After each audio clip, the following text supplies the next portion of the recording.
So the other day I watched a video by a man named Andy Signore. For those of y'all who do not know, I'm pretty sure you've seen the brands of different shows he created, like Screen Junkies, Man at Arms, and what else did he create? I think he also created Honest Trailers. So he was pretty prolific internet guy, I would have to say. I didn't know he was the creator behind those things, but I know all of his creations. So what happened with Andy Signore is, the long and short of it is, he cheated on his wife with some woman, and then later this woman claimed that he raped her, I think a couple of times, if I'm not mistaken. And this caused a huge lawsuit that kept Andy Signore quiet for the last couple of years. And recently, I assume he won the lawsuit. But the long and short of it, no matter what, I mean, he can speak about it now. He couldn't speak about it then, obviously, because it's a lawsuit. But now he can talk about it. And he made a video where he was talking about what happened with this woman. He showed the text messages that he had between this woman to prove that this was a consensual act between two cheating adults.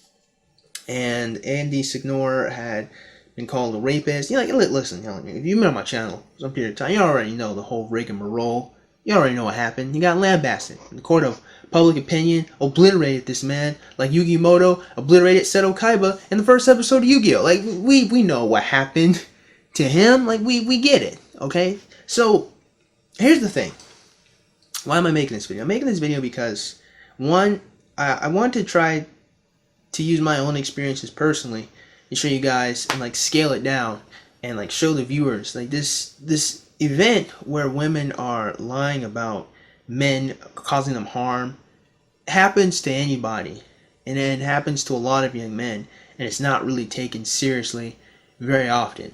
And two, I want to ask a very critical question. I want us to think critically about these types of situations and help anyone who doesn't understand why this is important to think about this stuff in a coherent manner. Why it's important. That's a bit redundant now that I think about it. So where should we start? Let's start off with, I would call the critical question. And that is, if we look at the text messages, if we look at who Andy Signore was and his relationship with this woman. Andy Signore was a popular guy on the internet. He was probably making a good bit of money. They met at a convention. You know, he's doing meet and greets for Screen Junkies and all of that. You know, when he met this woman, he's pretty high. Now, the thing is, there's a history of Andy Signore, you know, flirting with other women, you know, trying to like talk to them and everything like that. And we'll cut back to that in just a second. But, you know, we can see that we've got a man, you know, who's riding the high of life, who's got a successful internet business, you know, internet shows and all of that, you know, and he wants to use that to get some money.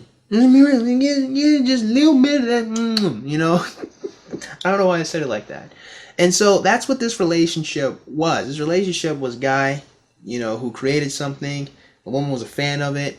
He had sex with her. Now, let's start off with this, number one.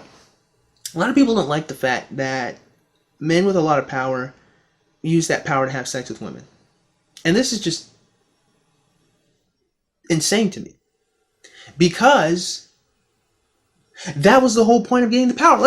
Come on, guys. What are we? Are we children or are we adults? Like, are we going to pretend that we don't understand how the world works anymore? Are we going to sit here and pretend that women are attracted to men that've got lots of money and power and influence? I mean, even if it's just like the women are attracted to them so they can have their own children with them, or the women are attracted to them so they can manipulate them and use them to their own ends, let's not sit here and cut corners about this, my brethren and my sisters.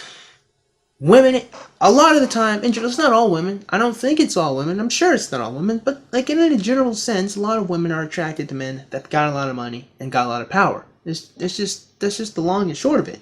And case in point. And a lot of the reasons why a lot of guys become rich and famous and popular is just so they have easier access to get to women. Or there are lots of guys who didn't have a lot of luck with women when they were younger. You know, they had a skill, they perfected the skill, they became popular and good at it, and now they're able to have sex with women because they're throwing themselves out. Look at Kevin Hart. I'm pretty sure Kevin Hart back in the day was probably a funny guy, but he probably wasn't slaying a bunch of models that were like throwing themselves at him. So that's why he probably cheated on his wife several different times. It's just you know, I'm using Kevin Hart as an example, but there's lots of men who are like that. They spend a huge portion of their life never indulging in the pleasures of being with a woman. They become rich and famous, and now women want them. So someone who's never had this before is now presented with the option to get it now. Simple. It's not bloody rocket science. It's not even all that complex. But people, for some odd reason, don't ask themselves this very critical question, which I'm about to ask you guys right now. So the whole thing about Andy Signore and this woman, I think her name's April. The whole thing about Andy Signore and April, it's like, when you look at how women are and how they operate, why would Andy need to rape her? And see, and that's the thing. Like, what's the motivation? Like, that's the critical question. A lot of people don't ask themselves. They don't think about it, man. A lot of the liberals and the Me Too and the feminists and the social, they don't think about that. And that's the first question that should be asked. Understanding and knowing the nature of women. Understanding that is an aphrodisiac, really. Dollar signs is an aphrodisiac for women. You know it, I know it. Look, come on, we know this. Why would he need to rape her?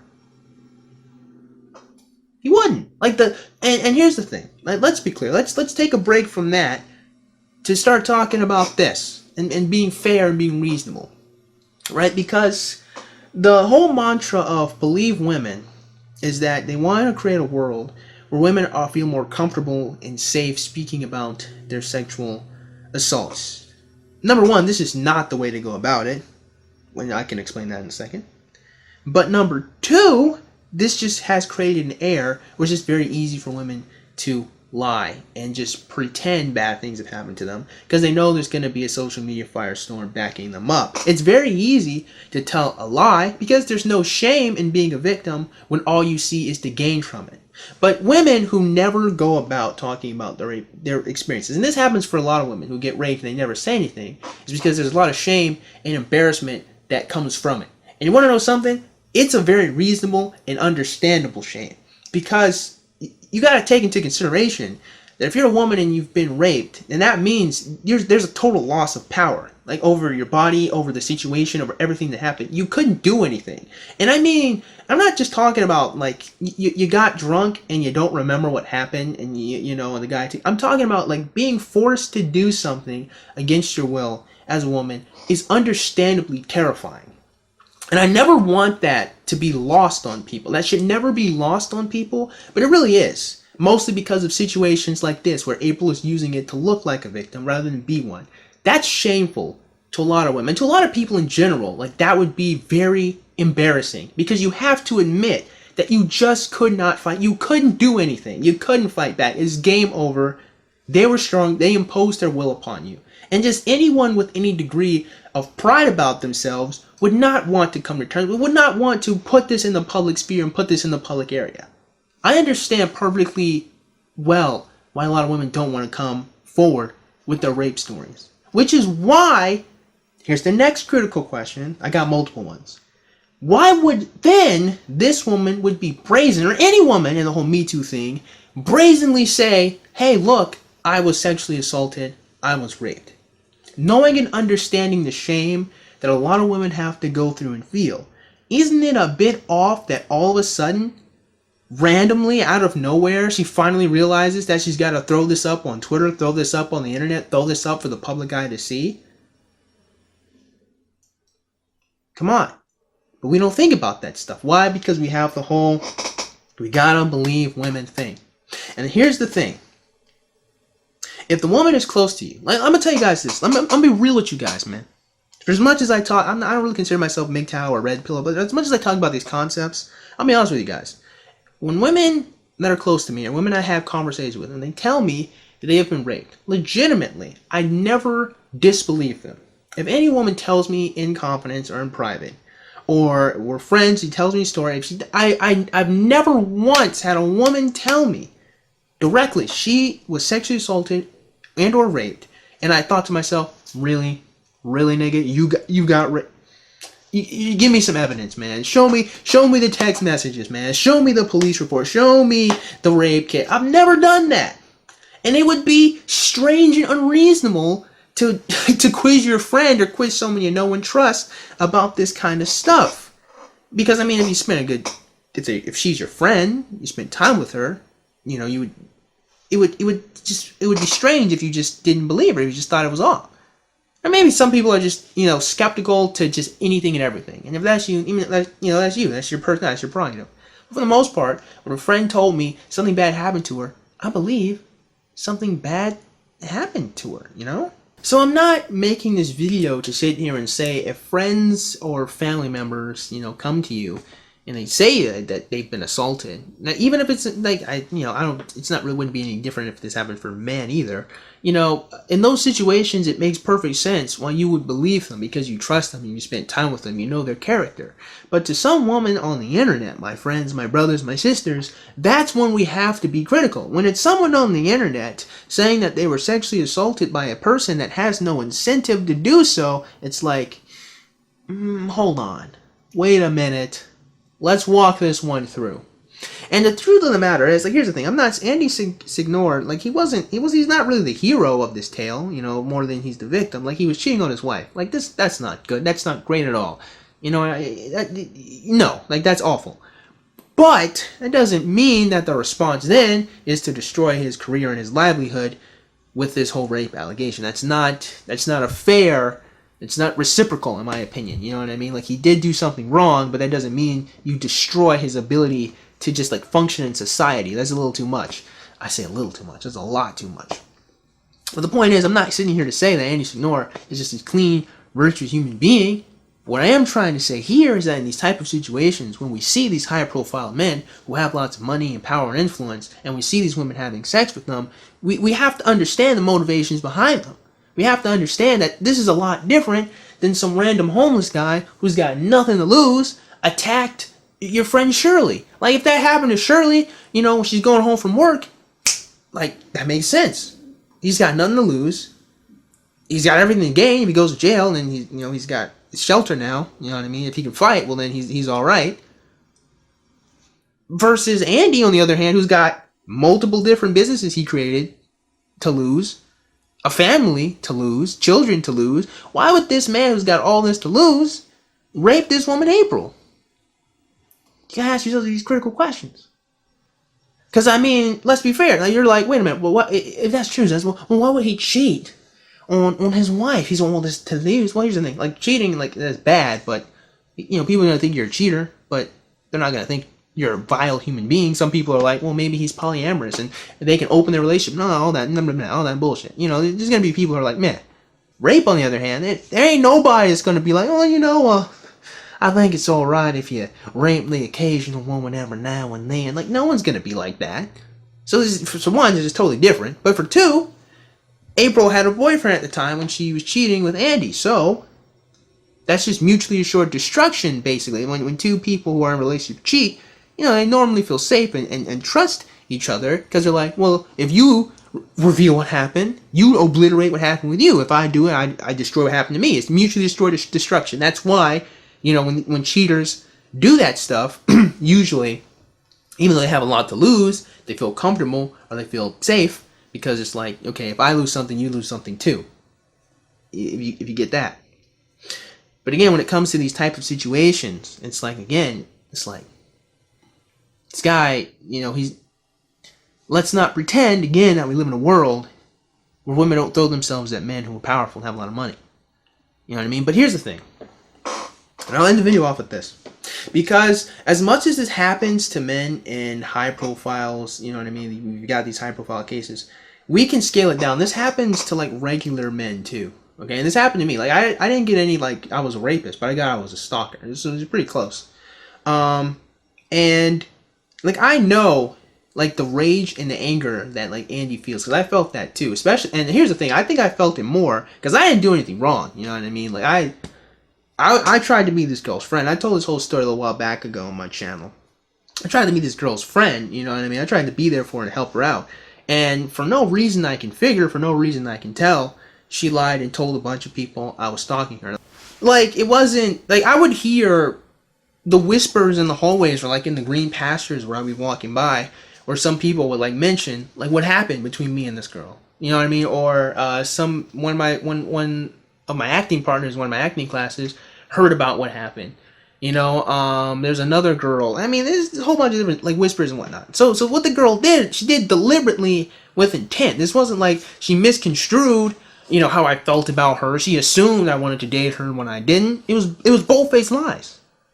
And from what I can gather, I don't really even know what the motivation is. And Andy said this in his video too, that he doesn't really even understand her motivations either. And it's like that sometimes. Like sometimes, like this is gonna happen to us young men, and we're just not even gonna know why. I didn't do anything wrong, and that still happened to me. I guess Andy, he cheated on his wife, but he didn't deserve to be called a rapist. Let's be real about that.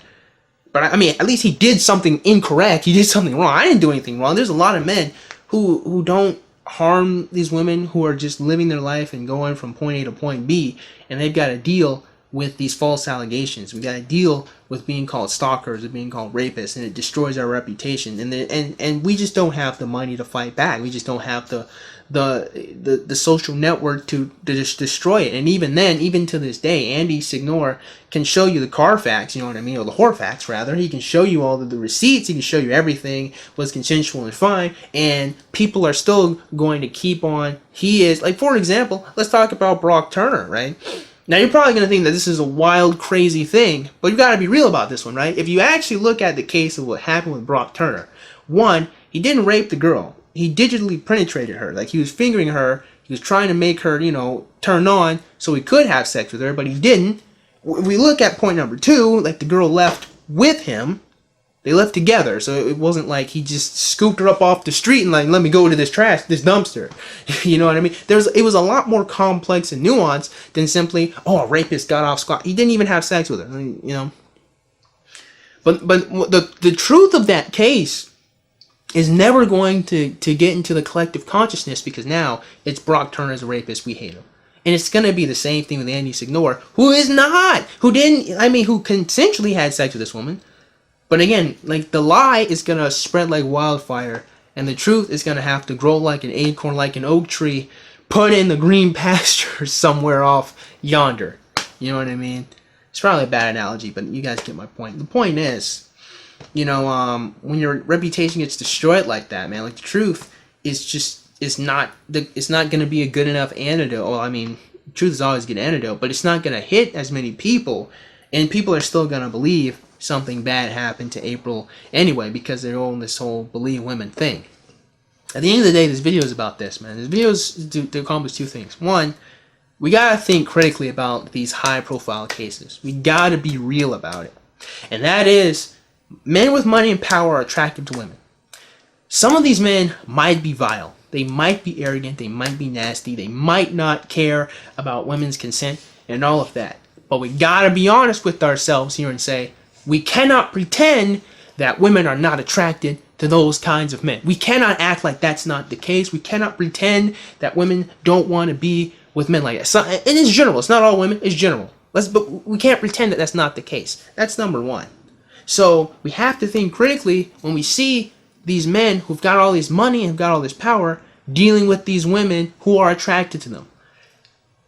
It's just off. Okay?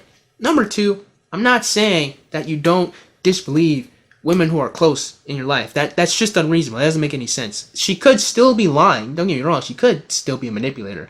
But it wouldn't make sense if you spent time with this woman and you know her. The whole believe women thing makes total sense to people close to you or people you know. It doesn't make sense when you don't know the person and you don't know the history and don't know what happened. That's unreasonable. At that point, we got to be impartial and we have to get the evidence and we have to make sure justice is served correctly.